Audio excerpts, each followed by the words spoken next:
বন্ধুরা এ দেখো আমি আবার দীপা আন্টি এসে গেছি তোমাদের একটা এই আজকে আমাদের বিয়ে নিরামিষ ওই জন্য দেখো ডাঁটা আলু পোস্ত নিয়ে এসে গেছি।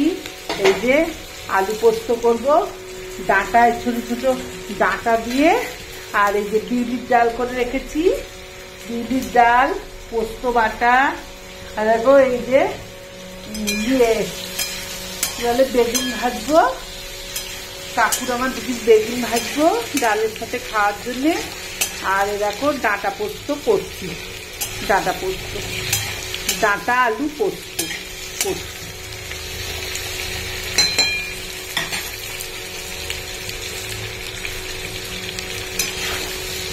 তোমরা তো করো, তোমরাও করো। আমার এই যে নিরামিষের দিনে এগুলো করি।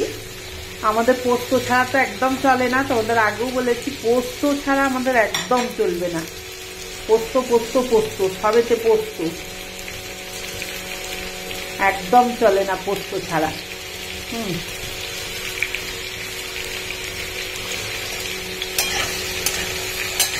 আর এখন নতুন এই যে নতুন ডাঁটা উঠেছে, কি ভালো ডাঁটাগুলো, ছোট ছোট ডাঁটা। এই ডাঁটা খেতেও ভালো লাগে জানো তো, এই ডাঁটা ভীষণ ভালো লাগে খেতে, পোস্ত দিয়ে তো প্রচন্ড ভালো লাগে। আমরা পোস্ত দিয়ে বেশি খাই, তারপরে বেগুন আলু বড়ি দিয়েও ঝোল খাই, মাখা মাখা ঝোল খাই।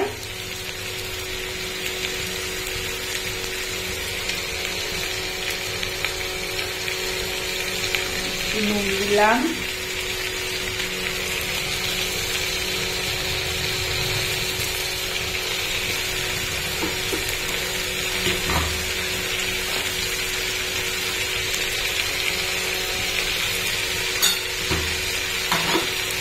নুন আর হলুদ দিলাম,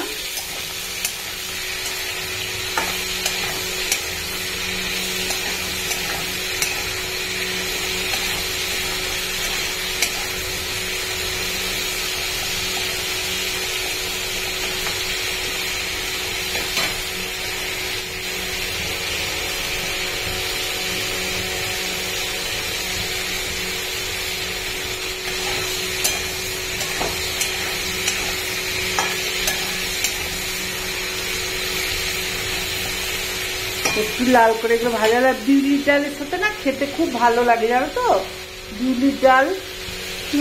সবাই তাই করে, বিউলির ডালের সাথে আলু পোস্ত খেতে প্রচন্ড পছন্দ।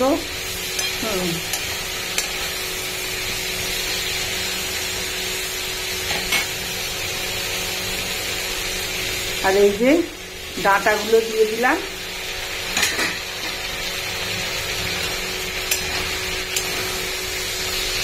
ডাঁটাগুলো দিয়ে দিলাম। ডাঁটা আলু পোস্ত হচ্ছে।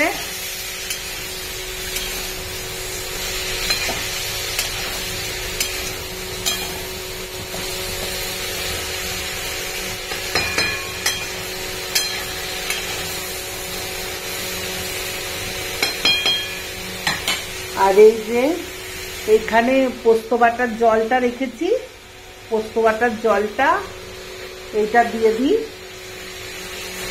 এটা দিয়ে দেবো। আর এই যে পোস্ত, এই যে পোস্তটা দিয়ে দিলাম।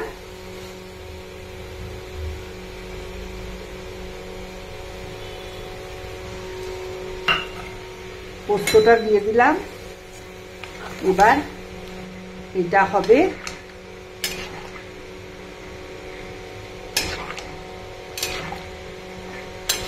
একটু আলুগুলো ভাজা ভাজা হলেই ওইরকম করে দিয়ে দেয়া। হ্যাঁ, এইটার কোনো ঝামেলা নেই, এই কোনো ঝামেলা নেই। ঠিক আছে, এবার ফুটুক বন্ধুরা। হ্যাঁ, আজকে এইটুকুই রাখলাম। Dipa aunty bye by.